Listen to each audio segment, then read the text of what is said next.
Hi friends, welcome to my YouTube channel. पिछली video में हमने जाना एजुकेशनल साइकोलॉजी के बारे में और अब हम जानेंगे स्कूल्स ऑफ साइकोलॉजी के बारे में, मनोविज्ञान के संप्रदाय। तो इसे याद करने की आप कोई अपनी ट्रिक बना सकते हैं। फॉर एग्ज़ाम्पल मैंने इसे SFPBGCHC से याद रखा है। तो अगर हम बात करें सबसे पहले स्कूल की, तो वो है स्ट्रक्चरलिज्म यानी कि संरचनावाद। ये मनोविज्ञान का सबसे पहला संप्रदाय था और मानसिक प्रक्रियाओं को बिल्कुल बेसिक फॉर्म में तोड़ने का काम भी इसी ने किया। अगर हम बात करें इसके उद्देश्य की या इसके गोल की, तो इसने मन की संरचना को समझना चाहा। और अगर हम एग्जाम्पल के थ्रू समझें तो एक सेब के एग्जाम्पल से हम इसे समझते हैं। अगर हम सेब के टेस्ट की बात करें तो कैसा होता है? स्वीट, जूसी, और अगर कलर की बात करें तो रेड, और अगर शेप की बात करें तो राउंड। तो इसने स्ट्रक्चर पर सबसे ज़्यादा फोकस किया है इंट्रोस्पेक्शन मेथड के द्वारा। अब इंट्रोस्पेक्शन मेथड के बारे में हम पिछली वीडियो में बात कर चुके हैं कि इसमें खुद का ही अध्ययन किया जाता है, लेकिन इस मेथड की भी कुछ आलोचनाएं की गई। सबसे पहली आलोचना इसकी की गई क्योंकि ये सब्जेक्टिव था, इसी वजह से ये लेस साइंटिफिक कहलाया। दूसरी आलोचना की गई कि अलग अलग ऑब्जर्वर्स ने इस पर अलग अलग रिस्पॉन्स दिए। नेक्स्ट है, इसकी आलोचना इस वजह से भी की गई कि ये बच्चों पर और जानवरों पर ज़्यादा हेल्पफुल नहीं रहा। इसके अलावा कुछ जटिल मुद्दे थे, for example personality, mental disorder, development, इन सब का अध्ययन भी ये नहीं कर पाया।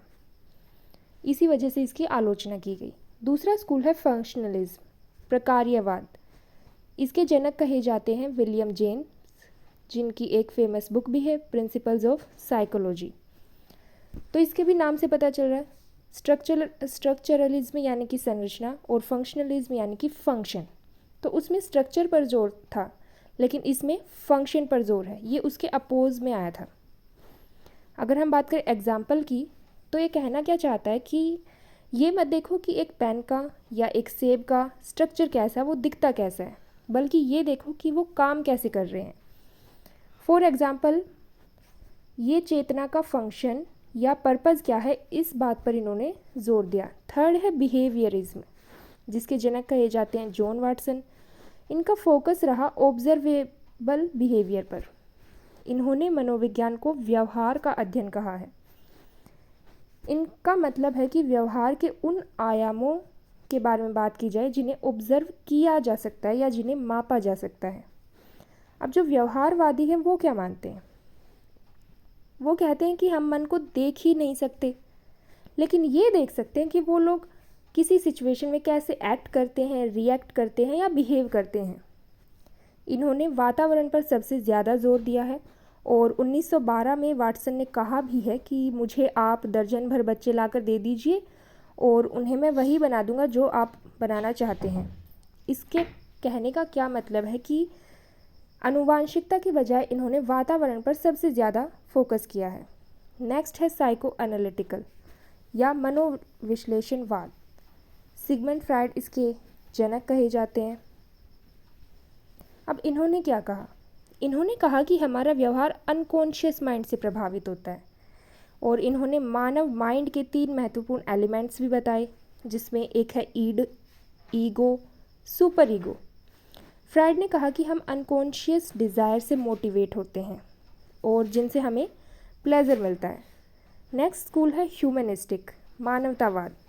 कार्ल रोजर्स और अब्राहम मैस्लो इसके जनक कहे जाते हैं। इन्होंने कहा कि व्यक्ति फ्री विल यानी स्वतंत्र रूप से क्या चाहता है उस पर इन्होंने जोर दिया, और पर्सनल ग्रोथ और सेल्फ एक्चुअलाइजेशन, इन पर इन्होंने फोकस किया है ताकि कोई भी व्यक्ति अपने हाईएस्ट पोटेंशियल को अचीव कर पाए। देन है, इन्होंने व्यक्ति को उसके आंतरिक पोटेंशियल को अचीव करने और फुलफिल करने पर सबसे ज़्यादा जोर दिया। लोग खुश और संतुष्ट रहें, इस बात में उन्होंने लोगों की मदद की। नेक्स्ट है सबसे फेमस गेस्टाल्टवाद। वर्दीमीयर, जिनको हम वर्टहाइमर भी कहते हैं, ये इसके जनक हैं, और इसके अलावा कोहलर, कोहफ्का, कर्ट लेविन, ये भी इसी स्कूल से रिलेट करते हैं। ये कहता है कि आप बिहेवियर और थॉट्स को तोड़ने में लगे हैं। इसके अलावा आपको इन्हें एज अ होल देखना चाहिए।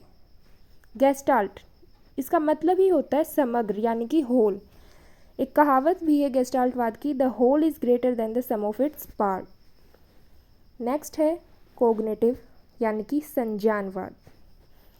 ये मेंटल प्रोसेसेस से संबंधित है। इसमें आ जाएगी आपकी thinking, understanding, memorising, problem solving. वो सब जो आपकी मानसिक प्रक्रिया में शामिल है वो सब आपका संज्ञानवाद में शामिल होता है।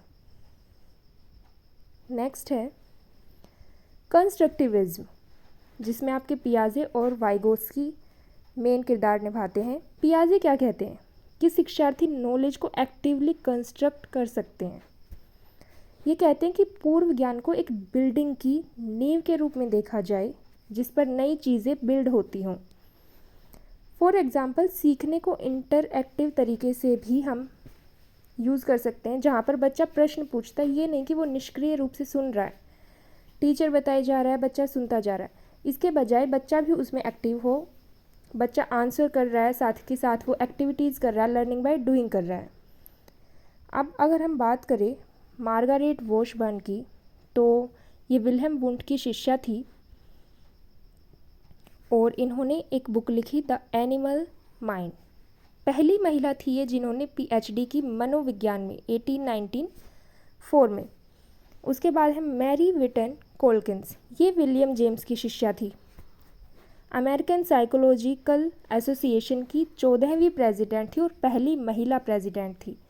इनकी बुक का नाम है एन इंट्रोडक्शन टू साइकोलॉजी। अब अगर हम बात करें एक बार फिर से सिगमंड फ्राइड के बारे में, तो इन्होंने विश्लेषण किया कि हम चीज़ें कैसे भूल जाते हैं। तो इन्होंने फॉरगेटफुलनेस और ज़बान फिसलना, इन सब के बारे में बात की है। साथ ही साथ ड्रीम्स पर भी इन्होंने बात की। इनकी एक बुक भी है, analysis of interpretation of dreams. इन्होंने ओडिपस और इलेक्ट्रा की भी बात की है। ओडिपस जो कि बॉयज़ में देखने को मिलता है और इलेक्ट्रा जो कि गर्ल्स में देखने को मिलता है। इन्होंने इरोस और थैनाटोस की भी बात की है जो कि इंस्टिंक्ट्स हैं।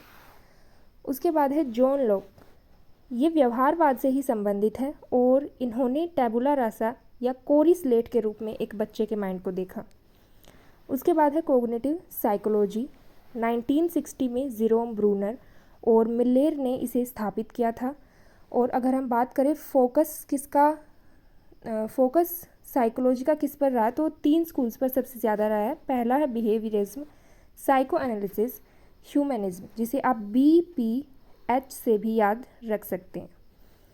सो आज के लिए इतना ही। नेक्स्ट वीडियो में मिलते हैं। और अगर आपको ये कंटेंट पसंद आया है सो वीडियो को लाइक करें, शेयर करें, सब्सक्राइब करें ताकि ऐसा कंटेंट आपको आगे भी मिलता रहे। Thank you.